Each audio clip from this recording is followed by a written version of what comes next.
we are anxious as a people to talk about race. We really kind of want to. We're scared to talk about it because it's always been about conflict and accusation. But Gwen if we Ifill can on race, create a way Don to have this Imus conversation about race where we're not pointing our finger at one on another. Black Nouveau. And we're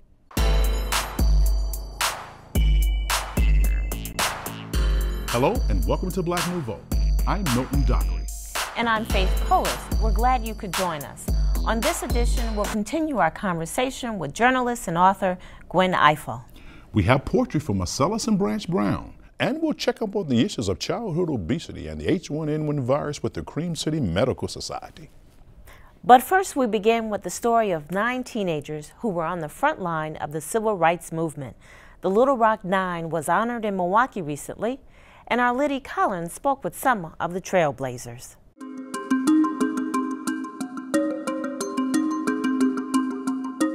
These are 2 of 9 people that received Marquette University's highest award, the Pierre Marquette Discovery Award for going to school. That's where we start, that we were going to school. So the shock of seeing violence firsthand, feeling hatred firsthand, was a real surprise. And I was horrified by that. In the fall of 1957, they were teenagers attempting to get a better education at Central High School in Little Rock, Arkansas. Along with getting an education, they became the face of desegregation and became known as the Little Rock Nine. I was amazed at the intensity of the opposition because people came out, and I wasn't naive enough to think they wouldn't be opposed, but I thought they might come out and give voice to their displeasure, but then go home, go to work, go to school, whatever they were doing. But they seemed to have the time to be there to harass us. And it didn't seem as if they were about to leave at all. In fact, they didn't. We had to leave because once we got up to the school, we couldn't get in. The 9 teenagers were about the business of change, but the violence came as a surprise, and Minnie Jean Brown Trickey said there was no explanation. We shouldn't even, when we try, we fall short. Hatred, viciousness, the separation, that's inexplicable in some basic way. This famous picture of Elizabeth Eckford by herself in a mob became a story in itself, with reports she didn't have a telephone to receive the communication that the others were not coming to school that day was an untruth. Well, that's one way of changing the subject. That's one way of focusing on one aspect that is not the problem. In fact, Elizabeth was mobbed when she came to go to school. And logically, why wouldn't you take the bus? Why wouldn't you walk? You're going to school. There's an amazing poem by Cyrus Cassels. It's called Soul, Make a Path Through Shouting. And he always ends each verse with, I'm just going to school. Learning how to survive is what Dr. Terrence Roberts learned from this experience. Minnie Jean Brown Trickey said she spent a lifetime trying to understand and figure it out, though in this country and in Little Rock, they're still trying to figure it out. Basically, in this country, we have not yet decided if we want an integrated society. That's it. Well, I'll go even further and say we have 2 high values in this country. One is war and violence, and the other is segregation, because we do both of them consistently and over time. I worry about that. I live in Little Rock now. I've lived there for 8 years. But it still remains a segregated society, and as Dr. Roberts says, it's just a picture, it's a snapshot of the country and our values. I'm continue to be surprised about that. Little Rock happened almost 53 years ago. Central is segregated because the streaming that happens. So that's unfortunate. And I'm sorry that the richest country on the planet can't come up with some way of educating all children. Dr. Roberts told his children and grandchildren about his part in the civil rights struggle when they were young to prepare them for life. Brown Trickey had trouble telling her children. In part because I didn't know how. And I also didn't want them to think that the world was an ugly place. So it unfolded over time, and sometimes they say I didn't prepare them for it, what the world was really like. But I think, yeah, I did the best I could in a very strange sort of, what do you say? Oh, what I usually said was, oh, I was involved in the civil rights thing. And, you know, until I thought they were old enough to, no, they're still not old enough. I'm not old enough. I still don't understand it, and I won't pretend that I did. In 1957, 9 teenagers were desegregating schools. Today, we have a hard time keeping teens in school. Minnie Jean Brown Trickey said, "Don't blame today's children for not going to school because they are victims of flawed funding formulas." They're victims of a skewed curriculum that doesn't tell them, all the children, what they're capable of, who they are, what their histories are about. So I blame it's an institutional systemic problem. Children are not in charge, and we have to say that loud and long. And we also have to admit that, again, there's no commitment to educating all the people. Absolutely no commitment. And would they do it again? It was worth it in the sense that it was absolutely necessary for us to make a statement against the craziness we were involved in. And yes, I would do it again if necessary. I would certainly hope it wouldn't be necessary. Of course, the whole idea, I think we learned very quickly as teenagers that if we did this, it was for everybody. And I think that's an amazing sort of understanding. And that's why I respect young people, because I assume that they're as thoughtful and as capable as we were in some basic way, and we're not honoring them in that manner. So absolutely, I hope that what the story does is instill in them the need for change and to give them models or examples of what they can do to change society. We don't hear much about the H1N1 virus nowadays, but that does not mean that the danger is over, especially for communities of color. And First Lady Michelle Obama has launched a campaign against childhood obesity. Joining us to discuss these medical issues are 2 members of the Cream City Medical Society, Doctors Kevin Izzard and Janie Washington. Doctors, welcome. Thank you. Thank you. Dr. Izzard, where do we stand with the H1N1 virus? That's a good question. As everyone knows, H1N1 started with a lot of hoopla. There was a lot of concern.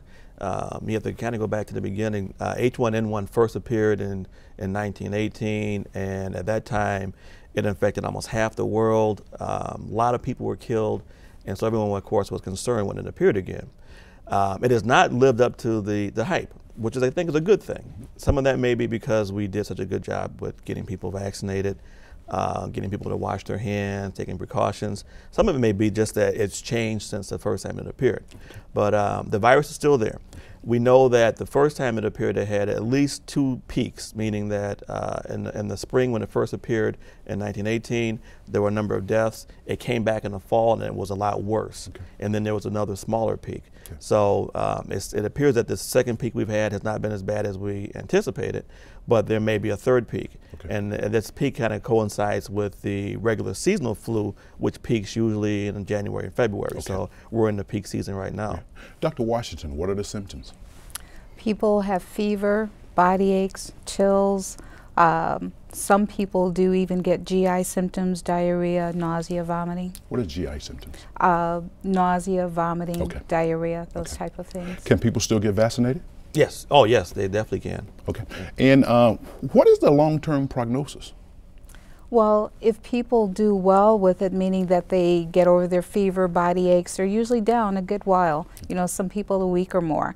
But once they get past that, most people do well unless they have underlying illnesses like chronic obstructive pulmonary disease, asthma. People with diabetes tend to have a prolonged course and may not bounce back as readily as some. And then it's also people with the underlying illnesses and pregnancy that tend to do worse, and that's where we're seeing our deaths. Okay. Switching topics concerning childhood obesity, what do parents need to know and do?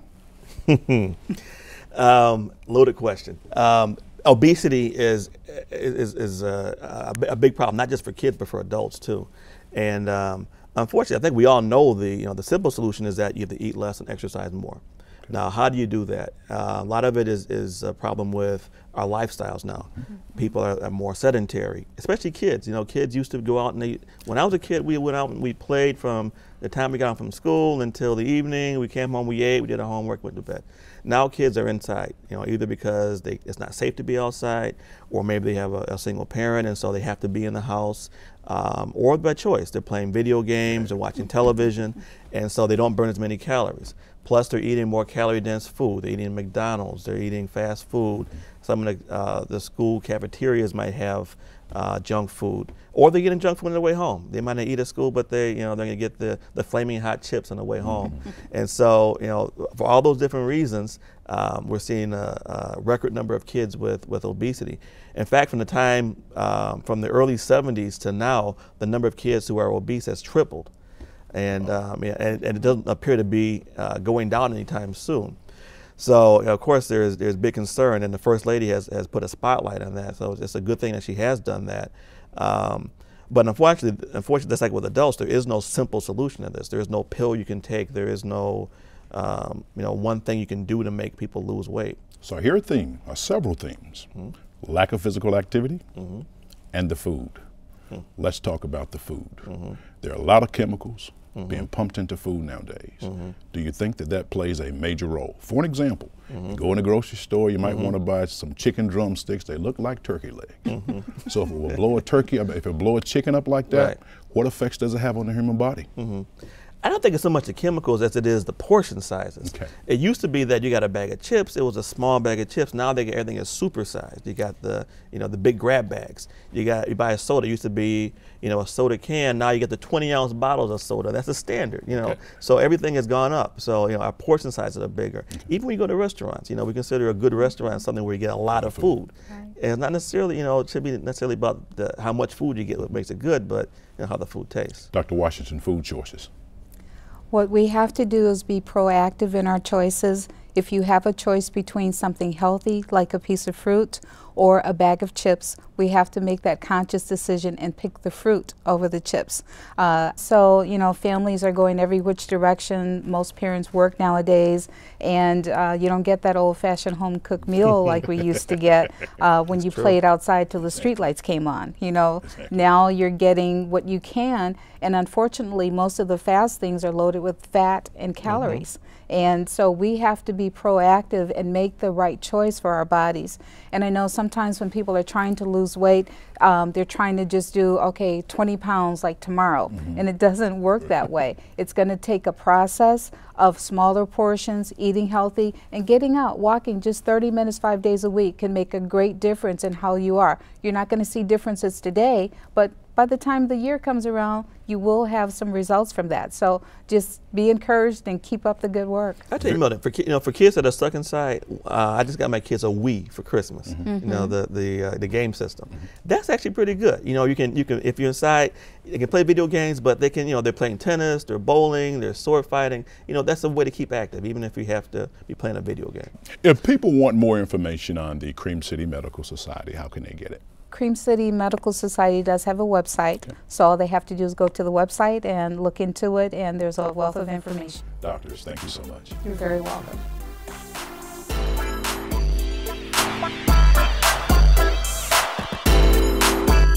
Color Spectrums of the Mind is a collection of poetry and prose by Marcellas and Blanche Brown.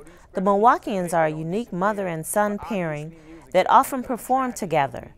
Blanche is a self-taught emerging visual artist, and Marcellas recently won the 2010 Black Achievers MOK Oratorical Contest.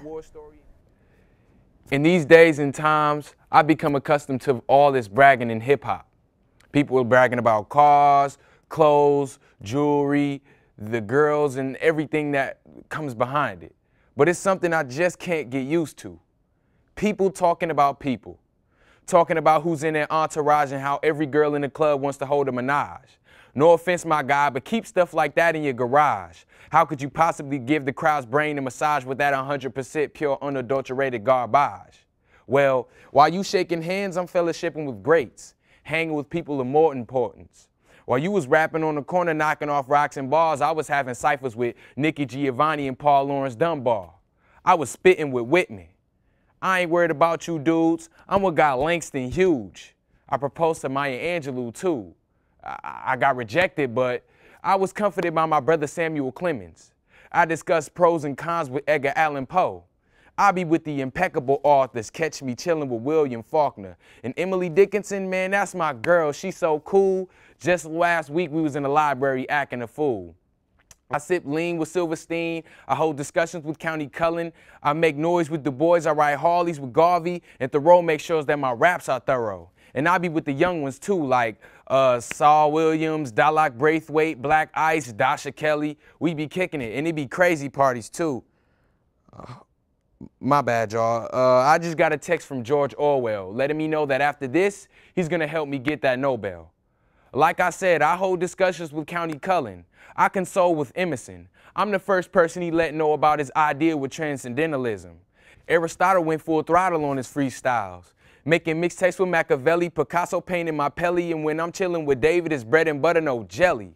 What you talking about? Robert Frost is a boss, and I write fire with Walter Dean Myers. I make fair with Shakespeare, John Donne, John Marvel, all in 17 years. On the other hand, bumping fists with a local club DJ does enhance my image. Satirically speaking, what's up with this whack juice leaking? Telling every girl that it's a good way to make money if you just drop it down low in the club, and every boy that he's a certified thug if he lean against the wall and throw in some slugs.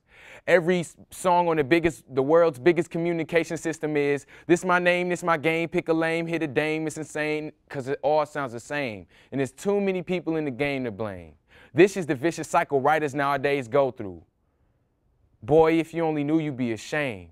Girl, if you only knew, you'd be ashamed. But I agree with my best friend Thomas Paine. It's only common sense. Blanche, how does a mother and a son decide that they're going to do spoken word, become spoken word artists, work together, write together? How does that happen? Well, I have to say that Marcellas is the one that started writing poetry about what age would you say, Marcellas? I say around 14. Okay. And he was spitting a lot of poems out and was writing them on notebook paper all over the place, and I was writing my own poems too. But I was concerned because I saw all these stacks of paper with all his beautiful poetry on it, and I was concerned that it would get lost. So I said, Marcellas, we need to write a book and put a book together of our original poems. So you've been writing since you were 14, Marcellas. How old are you now? I'm 17 now. 17, 3 years. Yeah. Okay, all right. Where do you get your inspiration from? Well, I take a lot of stuff from what I see. Like, I go to an art school, so we're told a lot to confront a lot of social issues that's going on throughout our community. Mm-hmm. And there's a lot of violence going on, so I just write based on what I see. Okay. Mom, how do you get your inspiration? You get it from Marcellas? Some in part, but also with me, I have a very vivid imagination. And I often think of not only just everyday issues, but just the plain, everyday things of life. And sometimes I put it in simplistic form, and when I do, I come up with my poems. This is really unique. It's kind of like parenting at the same time, working together. You keep your kind of pulse on what's going on in his life. You can kind of read what's going on and, you know, really kind of have a good discussion with him. How can people get a copy of the poetry book? Well, you can go on our website, my website actually, it's www.bbsarty.com, and you can find the book there. Wonderful. Thank you for joining us. Thank you. Good evening. It's been a pretty remarkable week. The Treasury Secretary was on the hot seat. The chairman of the Fed was reconfirmed. The president delivered his State of the Union speech. Gwen Ifill can usually be found on PBS as moderator of Washington Week or senior correspondent for the PBS NewsHour.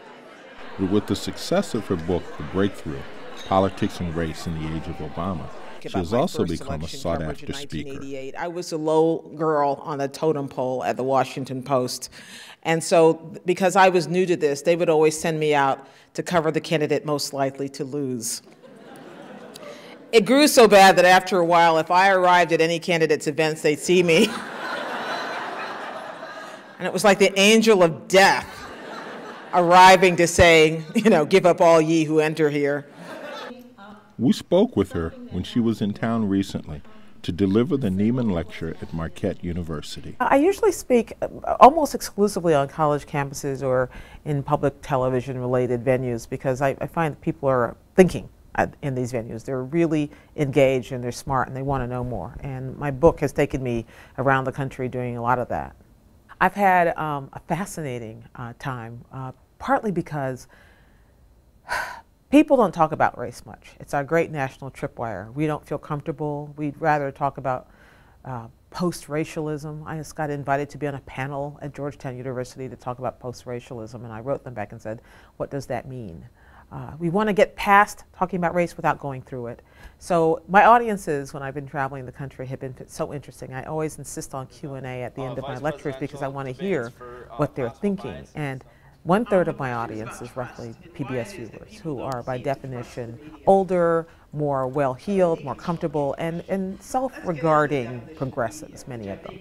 Then there is a group of older African Americans who are so happy to have someone writing nonfiction for them that doesn't tell them what they ought to be doing now, you know, not shaking their finger. And then there is a third group who I would normally never reach, who are younger, who think I'm Queen Latifah because they saw the Saturday Night Live debate parody, or they saw me on Jon Stewart, or they know me as a debate moderator and don't even watch PBS. But what happens when you get those three groups of people in a room is that you get different kinds of questions. And it's almost more interesting watching how they react to one another's questions than how I do. I've had people say to me, an older white man said to me once, you know, you speak so well, and so does the president. Couldn't we just, if all of your people spoke like that, wouldn't we be better? So the room, this audience, roughly in thirds, kind of went, but a lot of them leaned forward like, good point, what is she going to say? And my answer was, well, do all of your people speak that well? And he had never thought of it that way. I mean, he really had never flipping the script is often all it takes for people to have a more mature conversation about race. And so I've been the person who does the flipping and then watch them cope with it. Does the changing technology affect the way communities of color are being covered? We've been slow off the beam trying to figure out how to communicate that way. For instance, even though a lot of mainstream newspapers are now suffering, black newspapers and black magazines have always been in much the same way that when the economy affects everybody else catches a cold, we catch pneumonia. Same thing has happened with African American news franchises. So we've seen a lot of struggles in a lot of cities around the country as heroic newspapers who wrote the stories and told the stories that nobody else would tell have struggled. And so now what they are just beginning to realize is that the web is the way for so many groups of people to get the word out in a way they weren't able to, but we're still a little bit behind the curve on that. We have stories that need to be told. Partly it needs to be told in the mainstream press. I will never stop pressing for the fact that we need to be in the room and we need to be making the decisions so that we represent as many different points of view as possible. But we also have stories that are from us to us, which need to be told in our venues in ways that we can control and we understand the code and what we're talking about and why it's important. It's our responsibility to do that. Gwen also felt the responsibility to speak out when a radio shock jock made inappropriate remarks about the Rutgers women's champion basketball team. Don Imus, you know, is an entertainer. He's one of this legion of people we now who do radio and talk shows, and their job is to throw bombs and then step back and see the mess they've made. In Don Imus's case, he had criticized me some years ago about not appearing on his program, which I didn't have any particular reason, except I didn't feel like it when I worked at the New York Times. But his take on it was that there was something wrong with me, and the comment I found out years later was, you know, why would the New York Times let the cleaning lady cover the White House? Well, I didn't know what he had said, because people would come up to me and say, what did he say? What have you done to Imus? And I'd say, what? And they'd go, nothing. And so years later, when I found out what he said, I just put it in my hip pocket, didn't respond, didn't think about it. Time passes, and he on his program has another conversation, this time about the Rutgers women's basketball team, in which he calls them by racist, sexist slurs, which I won't even repeat. But it's one of those things where you think your first response is, ah, there you go again. Then your second response is, wait a second, pick on somebody your own size. And then my third response, literally sitting at home with my laptop one night, was, do what you do, write about it. And so I wrote an op-ed piece for the New York Times in which I basically said, here were these young women who had accomplished something, and we were dismissing them out of hand. And why would we do that? And it was one thing for him to pick on me, and I recounted what he had said about me. I could defend myself, but not to defend these young women who are doing exactly what we say we want our young people to do, which is achieving. And they did themselves a great service by then showing up the next day and making exactly that point and presenting themselves as very impressive young women. Tim Russert, the late Tim Russert, friend of mine, who is really the one who ultimately talked me into doing television full time. Tim called me and said, will you come on Meet the Press and talk about that? And I said, you don't really want me to, because I will have to criticize you because you're friends with Imus if I do. And he said, no, I want you to come on and talk about this. It was widely perceived afterward that I had slapped Tim down on his own show. But in fact, what I knew was he wanted me to come and say exactly what I said. He was still going to defend his friend, but he understood, he was enough of a journalist to understood that there was an argument that needed to be had, that needed to be aired. And so when I appeared on the program, I just told the people at the table about that they had all been appearing on his program, they all knew how offensive he was, and they all were just willing to look the other way until this blew up in their faces. Although she is optimistic about the future of journalism, she has concerns. I feel like we're at a crossroads, really, in our history. I think that we're at a position where we can start to have interesting conversations without shutting each other down. It's why Washington seems like such a toxic environment for so many people watching from outside now. The president touched on this the other day when he talked to the Republican caucus about how we're not just here to get ourselves reelected. Whether that was a political ploy or not, it was a truth, which is that people look at Washington and there's a danger they will dismiss it as a place that can't get anything done that has something to do with them. The reason I'm in journalism, the reason I'm in public journalism, the reason why I like what I do is because I really fundamentally believe that government matters and that it can affect our lives and that politics affects everything we do. Before we close tonight, we'd like to remind you about the Black Nouveau webpage on mptv.org. You can find information about the guests and organizations featured on the program. And you may also find additional links to topics covered in the show. This week, we are linking commentary by MSNBC host Keith Olbermann on racism in America. And that wraps up this edition of Black Nouveau. As always, be safe. And remember, in the coming week, do something that will expand your world. Good night. Good night.